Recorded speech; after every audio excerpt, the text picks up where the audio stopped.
مفتی طارق مسعود کے بیانات کے لیے مفتی صاحب کے آفیشیل چینل مفتی طارق مسعود سپیچز کو سبسکرائب کریں۔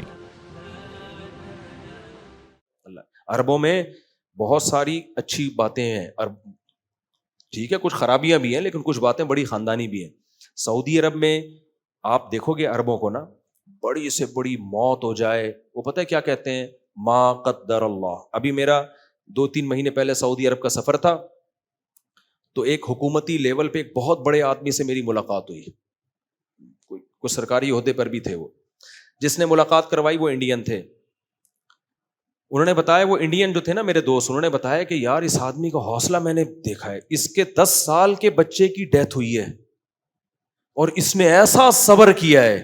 10 سال کے بچہ انسان کو بہت محبوب ہوتا ہے، بڑا خوبصورت بچہ تھا، وہاں تو تیل ہے نا، تیل نکلتا ہے تو بچے خوبصورت ہی ہوتے ہیں۔ یہ مہنگائی اور غربت کی وجہ سے ہم لوگ میں کیا ہو گیا ہے، خوبصورتی مارکیٹ سے آہستہ آہستہ شارٹ ہوتی جا رہی۔ تو اب وہ عربوں کے بچے، وہ سارے ان کے سارے وٹامنز منرلز پورے ہو رہے ہوتے ہیں۔ کہہ رہے اس نے ایسا صبر کیا ہے نا کہ ایک جملہ تھا اس کی زبان پہ، ما قدر اللہ، جو مقدر میں تھا ہو گیا۔ تو میں نے کہا بھائی ہم نے تو یہ اپنے حضرت سے پہلے واقعات سنے ہوئے۔ ہمارے ایک دوست نے بتایا ایک سعودی اپنے 2 بچوں کو، 2 بیٹے تھے اس کے، لے کے جا رہا ہے انگلی پکڑ کے، اچانک ایک بچے کا ہاتھ چھوٹا، وہ بھی 9-10 سال کی عمر کے، ہاتھ چھوٹا، وہ غلطی سے روڈ پہ آ گیا۔ روڈ پہ آئے، پیچھے انتہائی اسپیڈ کے ساتھ ایک لینڈ کروزر جیسی ہیوی گاڑی، اس نے اس بچے کو اٹھا کے ہٹ کیا ہے، بچہ جا کے درخت سے چپک گیا، آن دا اسپاٹ اس کی ڈیتھ ہوئی ہے۔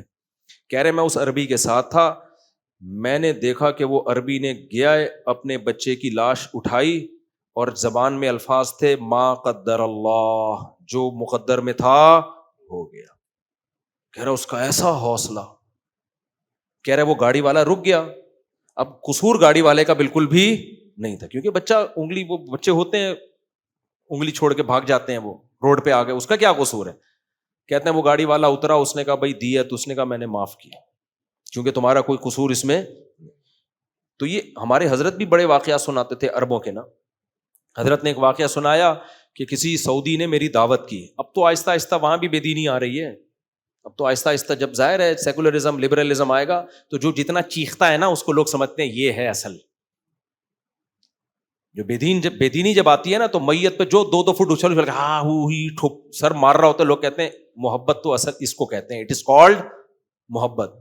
حالانکہ اسلام میں چیخنا، چلانا، شور شرابہ یہ پسندیدہ نہیں ہے، صبر پہ ثواب ہے۔ تو ہمارے حضرت نے ایک اور واقعہ سنایا، کہتے ہیں ایک عربی نے، سعودی نے میری دعوت کی، میں بیٹھا ہوں ناشتے پہ، دعوت، پراٹھا مراٹھا جو بھی ان کے، زیتون میتون، ان کے کھانے ہم سے کھائے نہیں جاتے۔ ہم زمزم ہوٹل میں تھے حج کے موقع پہ نا 2013 میں، ہوٹل اتنا مہنگا اور اس میں کھانے، زیتون اور کشمش اور انجیر اور پتہ نہیں کیا کیا۔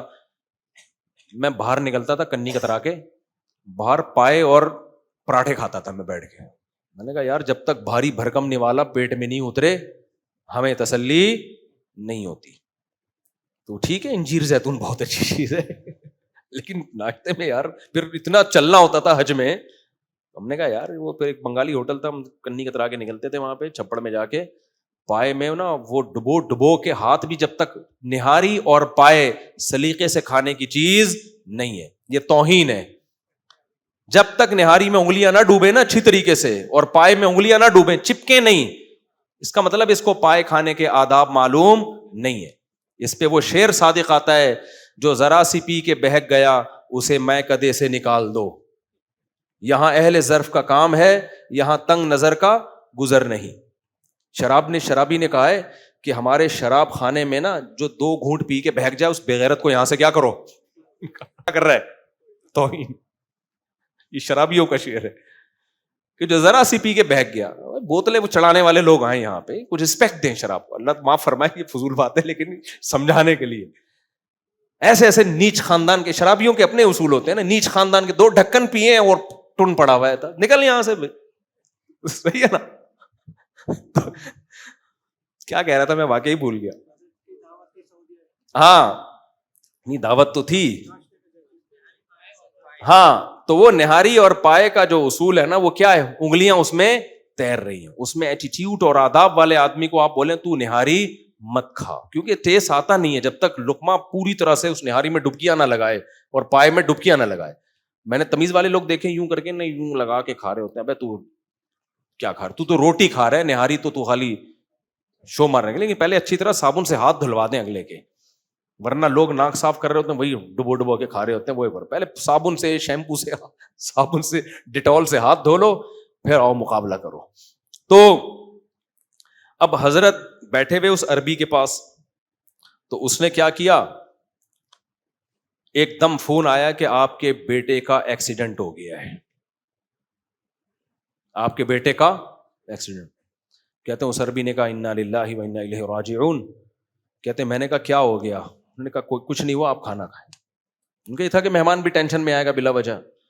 حضرت فرماتے ہیں میں نے کہا بھائی آپ کچھ تو بتائیں. اس نے کہا کچھ بھی نہیں ہے, آپ ناشتہ کریں آرام سے. حضرت کہتے ہیں مجھ سے ناشتہ حلق میں نہیں اتر رہا. میں نے کہا بھائی بتاؤ. کہہ رہے میرے بیٹے کا ایکسیڈنٹ ہوا ہے. فرمایا چھوڑو بھائی اسپتال چلتے ہیں. تو اس عربی نے بولا کہ دیکھو ہاسپٹل میں وہ ایڈمٹ ہو چکا ہے, یا تو پڑا ہوا ہوتا نا پھر ہم بھاگتے. سعودی عرب کا پورے دنیا کا ہی سسٹم ہے, ادھر بندہ ایکسیڈنٹ ہو ایمبولینس آ کے ہاسپٹل لے جاتی ہے.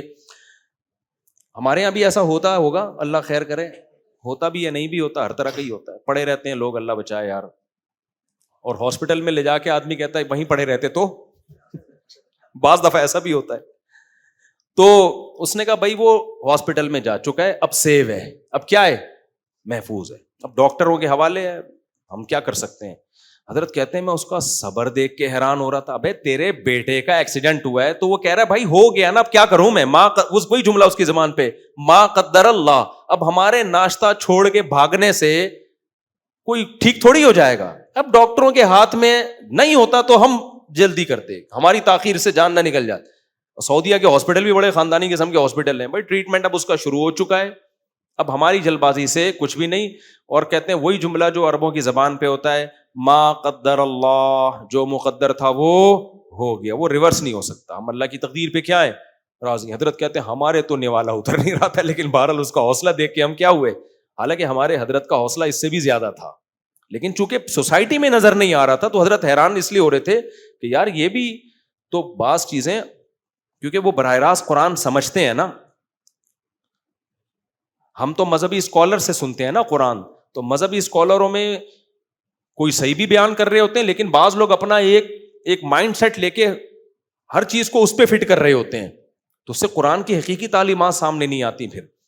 تو اس لیے جلد بازی میں یہ بھی داخل ہے کہ آپ مشوروں کے بغیر فیصلہ کرو, پھر جب انجام میں آپ کو برا انجام ہو تو آپ کس کے کھاتے میں ڈال دو, تقدیر کے. اب اگر وہ سعودی کی غلطی سے ایکسیڈنٹ ہوا ہوتا ہے نا, پھر ما قدر اللہ کہنا بنتا نہیں ہے.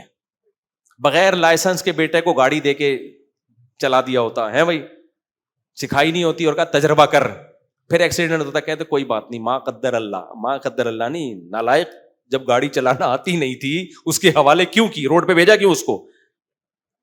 سمجھ میں آ رہی ہے بات. تو جب آپ اپنے قواعد پورے کریں اس کے بعد فیصلہ کریں, پھر نتیجہ کس پہ چھوڑ دیں, اللہ پہ. کیونکہ ہماری نہیں چلے گی, چلے گی کس کی, اللہ کی. اگر ہماری چل رہی ہوتی تو سارے کامیاب ہو جاتے. اللہ کہتے ہیں عمل الانسان ما تمنا, یہ تھوڑی کہ تم جو چاہو گے تمہیں ملے گا, تمہاری چاہتوں کے خلاف بھی بہت کچھ ہوگا. اللہ سے دعا یہی کرنی چاہیے, اللہ ہماری جائز چاہتیں پوری کرے, کامیابی کے اسباب بھی. اور اللہ سے دعا مانگنی چاہیے, اے اللہ ہم میں صبر کی طاقت نہیں ہے, ہمارا صحابہ جیسا حوصلہ نہیں ہے, ہم کمزور ہیں, محتاج ہیں, ہمیں تو عافیت والی زندگی چاہیے. پھر بھائی درجات کیسے بلند ہوں گے, اے اللہ دو طرح سے درجات بلند ہوتے ہیں, بعض دفعہ مصیبتوں میں ڈال کے صبر کی توفیق, بعض دفعہ نعمتوں میں ڈال کے شکر کی توفیق. ہمیں دوسرا والا پیکج زیادہ پسند ہے, صحیح ہے نا. ہمیں کون سا پیکج چاہیے, دوسرا والا.